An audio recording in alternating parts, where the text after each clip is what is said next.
आमच्या या सारोळा गावाच्या अंजना नदीवरील हा मुख्य रहदारीचा मुख्य पूल असून या पुलाचे मागील अतिवृष्टीच्या काळामध्ये पूल वाहून गेला आणि या गावातील लोकांची फार समस्या बिकट झालेली आहे।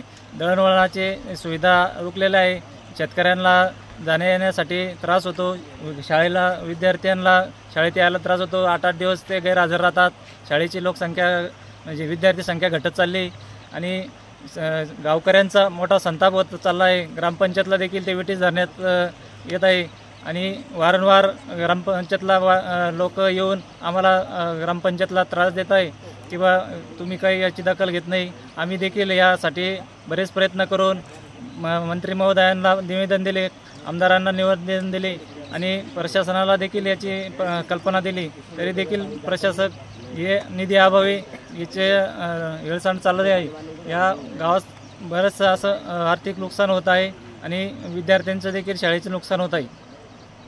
वारंवार या पुलाचे निवेदन ग्रामपंचायत कार्यालयाद्वारे बरेच वेळेस देण्यात आले आहे, परंतु या प्रशासनाला बरेचसे यावेळेस जे निवेदन दिले असताना त्यांनी आम्हाला कोरडे आश्वासन दिले की आम्ही करून देऊ बाबा, या दिवसात या वेळेत करून देऊ। यांनी बरेच आमदार खासदार या पुलाकडे पाहणी करून गेले असता तरी पण या गावाच्या पुलाकडे सर्वांचे दुर्लक्ष आहे आणि तरी शासनाने लवकरात लवकर या पुलाची दखल घ्यावी।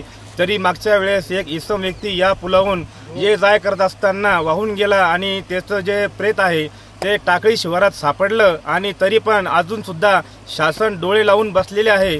तरी शासनाला आमची एवढी कळकळीची विनंती आहे की आमचा हा पूल विद्यार्थ्यांसाठी खूप गरजेचा आहे आणि विद्यार्थ्यांचे जे शाळा बुडत आहे, कारण की माता भगिनी सुद्धा इकडून ये जाय करत असताना त्यांच्या जीवाला धोका आहे। जर इथून पुढे जर जीवितहानी झाली तर याला जबाबदार कोण राहील हे आम्ही ठरवू वेळेवर। तरी शासनाला एक कळकळीची विनंती आहे की शासनाने लवकरात लवकर या पुलाची